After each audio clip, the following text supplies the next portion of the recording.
이란 전쟁, 종말의 징조일까? 우리는 어떻게 봐야 할까요? 요즘 뉴스에 이란과 중동에서 전쟁 이야기가 계속 나오고 있습니다. 전 세계가 주목하고 있는 사건입니다. 이란 사태는 단순히 먼 나라 이야기로 끝나지 않습니다. 기름값이 영향을 받습니다. 물가가 흔들립니다. 경제가 불안해집니다. 그러니까요, 전쟁이 우리 삶까지 들어오고 있는 것입니다. 그런데 요즘 유튜브를 보면요, 이란 사태를 두고 종말의 징조라고 말하는 영상들이 많이 보입니다. 지금이 마지막 때다. 이 전쟁이 성경 예언이다. 이런 말들이 계속 나옵니다. 그렇다면 우리는 이렇게 물어야 합니다. 이게 정말 맞는 걸까요? 지금이 종말의 신호일까요? 지금 중동 전쟁은 단순한 지역 충돌이 아닙니다. 이란의 가스 시설이 공격을 받았고, 이란은 걸프 지역 에너지 시설을 겨냥해 대응하고 있습니다. 그래서 국제 유가가 크게 흔들리고 있습니다. 중동은 세계 에너지 공급의 중심입니다. 이 지역이 흔들리면 원유와 가스 공급이 막히게 됩니다. 그러면 기름값과 운송비가 크게 오르게 됩니다. 이 영향은 바로 우리 삶으로 이어집니다. 기름값이 오르면 물가가 오르고 생활이 더 어려워집니다.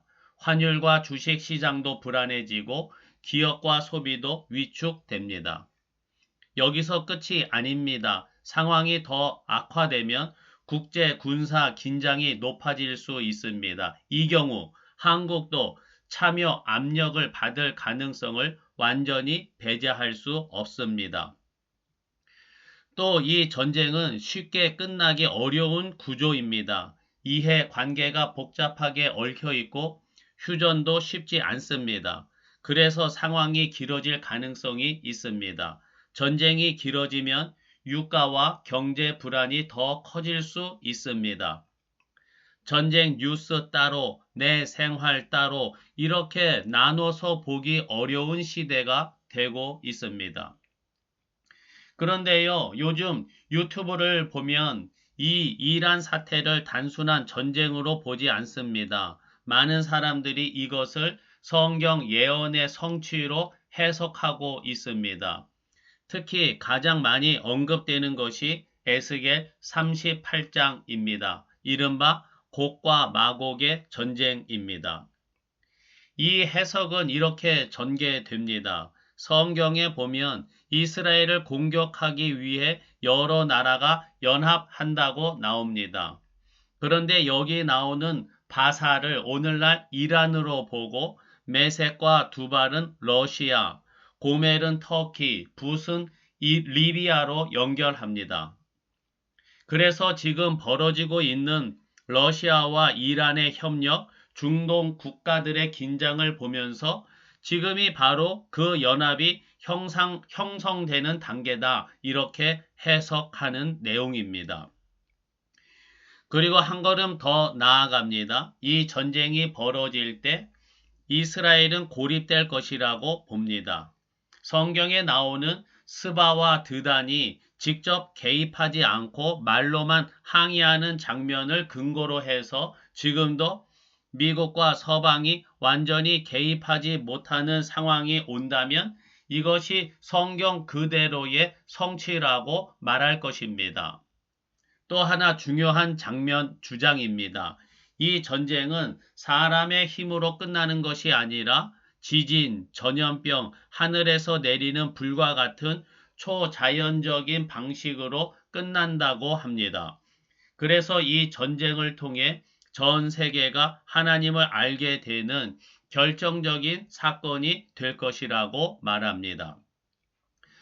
또한 여기서 끝나지 않습니다. 어떤 이들은 예레미야 49장을 가져옵니다. 거기에 나오는 엘람을 지금의 이란 지역으로 보고 이란의 핵시설이나 군사 중심지가 타격을 받아 국가 체제가 붕괴되는 것을 예언의 성취로 연결합니다. 그리고 요즘 더 많이 나오는 것은 시기에 대한 주장입니다. 1948년 이스라엘 건국을 무화과 나무의 비유로 보고 한 세대를 약 70년에서 80년으로 계산해서 2026년에서 2030년 사이를 매우 중요한 시기로 보는 것입니다. 또 여기에 현대 기술까지 연결합니다. 중동 전쟁으로 인해 경제 위기가 오고 이것이 디지털 화폐, 즉 통제 시스템으로 이어지며 성경에서 말하는 짐승의 표와 연결된다고 해석하는 것이죠. 그리고 마지막으로 이런 시나리오를 주장합니다. 중동의 큰 혼란 속에서 강력한 지도자가 등장해서 평화 협정을 맺게 되는데 그 인물이 바로 적 그리스도일 것이라는 주장입니다. 그래서 전체 그림은 이렇게 됩니다. 전쟁이 일어나고 국가들이 연합하고 이스라엘이 고립되고 초자연적인 사건이 일어나고 경제 위기가 오고 통제 시스템이 등장하고 그 가운데 한 지도자가 적 그리스도가 나타난다.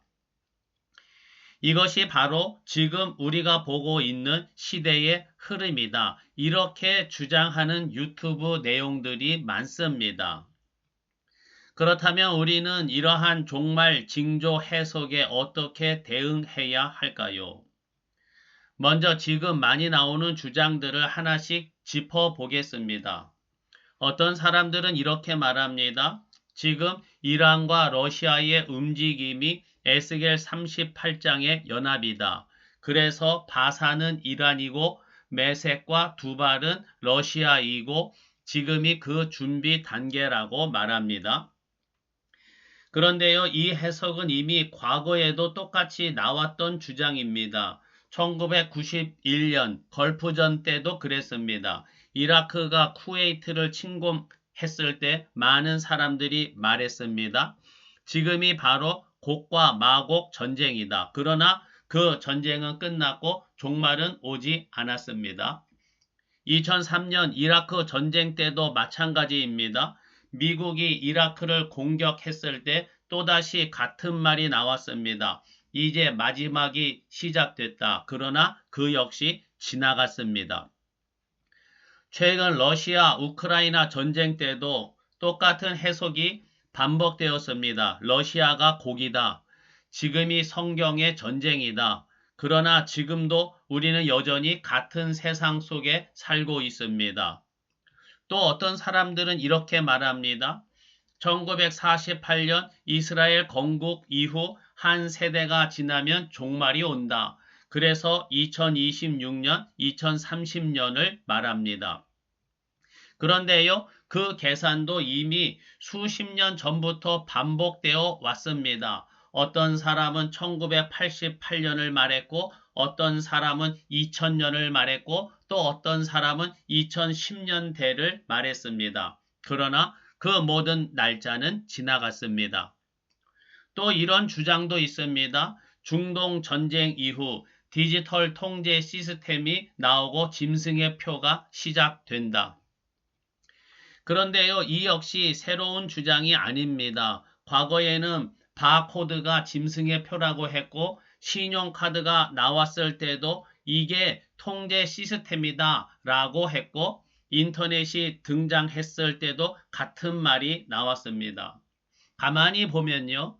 시대마다 기술이 바뀔 때마다 항상 같은 해석이 반복되어 왔습니다. 그래서 우리는 분명히 알아야 합니다. 지금 나오는 이 해석들은 새로운 것이 아니라 반복되는 패턴입니다. 그리고 그 패턴의 특징은 항상 같습니다. 지금 사건을 성경에 억지로 맞추고 지금 시대를 마지막이라고 단정하고 결국 두려움을 만들어냅니다. 그래서 우리는 이렇게 분별해야 합니다. 과거에도 틀렸던 방식이라면 지금도 조심해야 합니다. 그리고 기준은 분명합니다. 성경은 사건을 맞추라고 주어진 것이 아니라 하나님을 신뢰하며 살라고 주어진 말씀입니다. 지금 중동 상황은 가볍지 않습니다.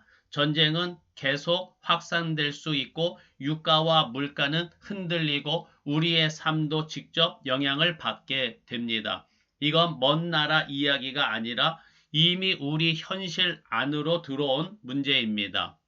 그런데 더 중요한 것이 있습니다. 이런 상황 속에서 잘못된 종말 해석과 두려움이 퍼지면 사람들은 하나님을 바라보기보다 사건과 공포에 끌려가게 됩니다. 이것이 신앙의 더 큰 위험입니다.